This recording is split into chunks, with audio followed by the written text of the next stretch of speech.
All right, let's just get real for a second. We need to talk about that word lazy. It's the label we slap on ourselves when we know exactly what we should be doing, but we just don't.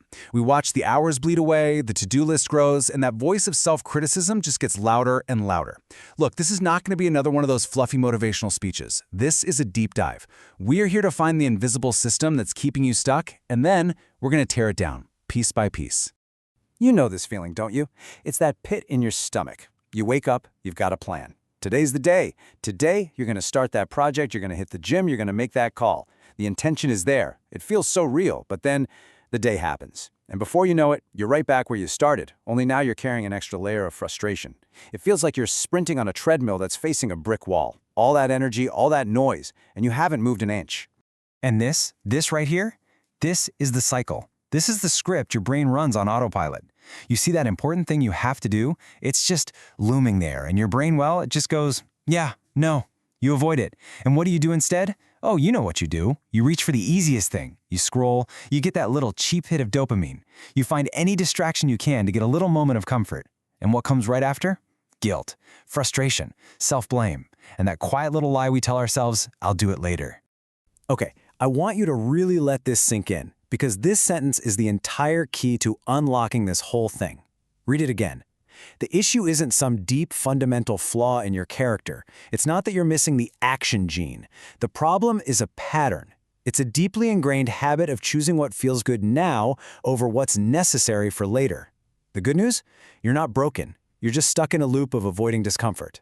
So why? Why does this happen? I mean, why do we get trapped in this loop of self-sabotage when we know it makes us feel terrible? Well, it turns out it's not entirely your fault. See, to break the pattern, you first have to understand the machine that's running the show. You have to understand how your own brain is kind of wired to work against you. For years, we've been sold this idea, this myth, that being lazy is a moral failing, a sign of a weak character. But the actual science shows something completely different. What we call laziness is really just a behavioral strategy. It's 1,000 tiny choices all aimed at one single goal, avoiding anything that feels hard or uncertain or just uncomfortable. And here's the best part. Patterns can be broken, and choices can be changed. You are not your patterns.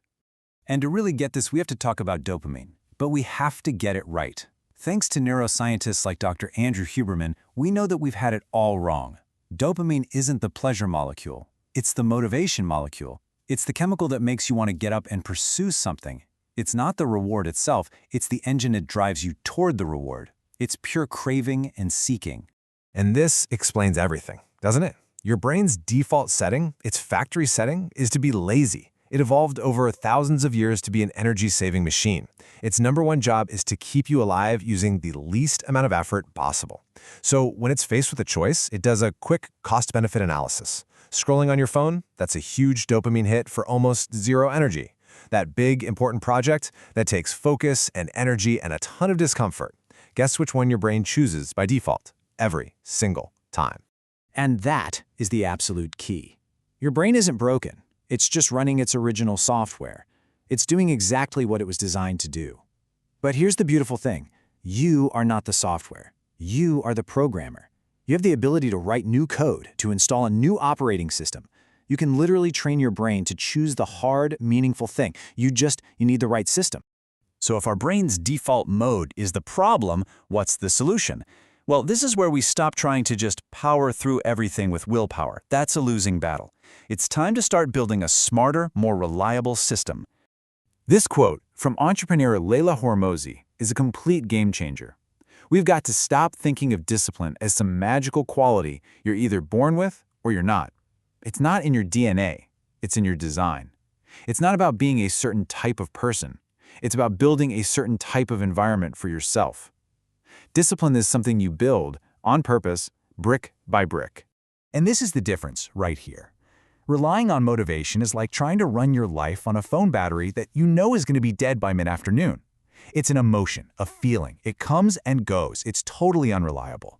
A disciplined system, on the other hand, is like building your own personal power grid. It's the structure that delivers energy consistently, day in and day out, whether you feel like it or not. That power grid doesn't just appear out of nowhere, right? It's designed, it's engineered to direct power where it needs to go. And that is exactly what you need to do for your own life. The whole goal is to rig the game in your favor. You want to set up your world so that doing the right thing is actually the path of least resistance. You're not lazy. You just haven't designed an environment where discipline is the easy choice. Okay, so that's the theory. It all sounds good, right? But how do we actually do it? Let's stop talking about it and start building.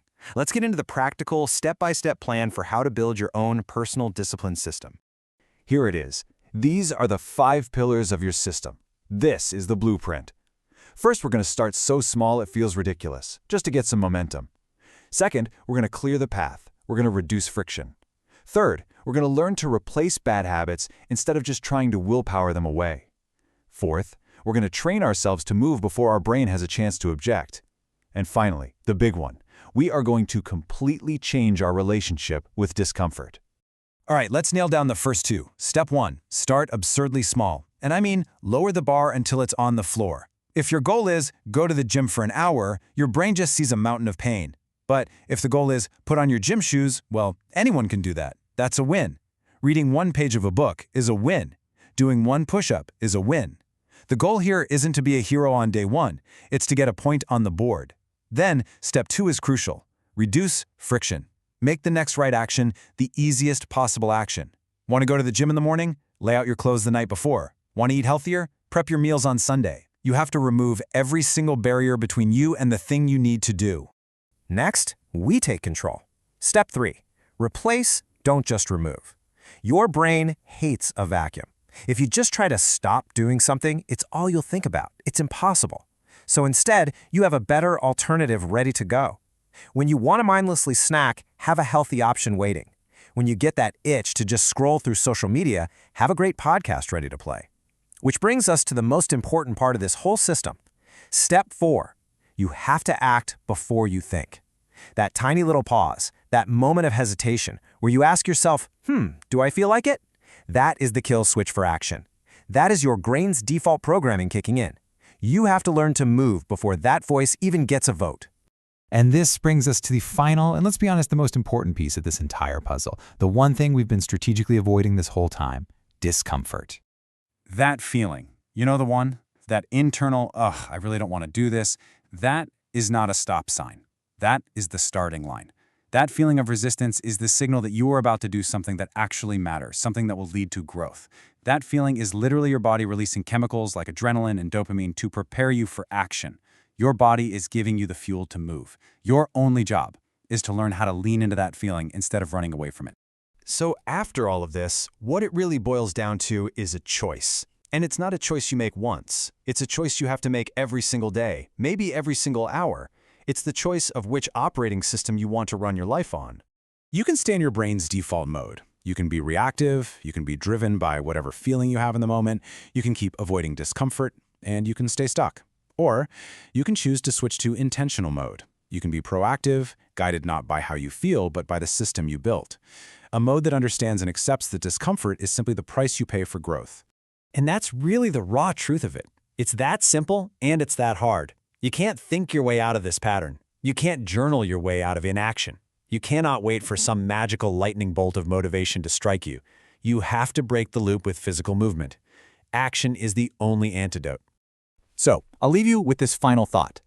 Just be brutally honest with yourself for a second. What is that one thing? You know what it is, it just popped right into your head.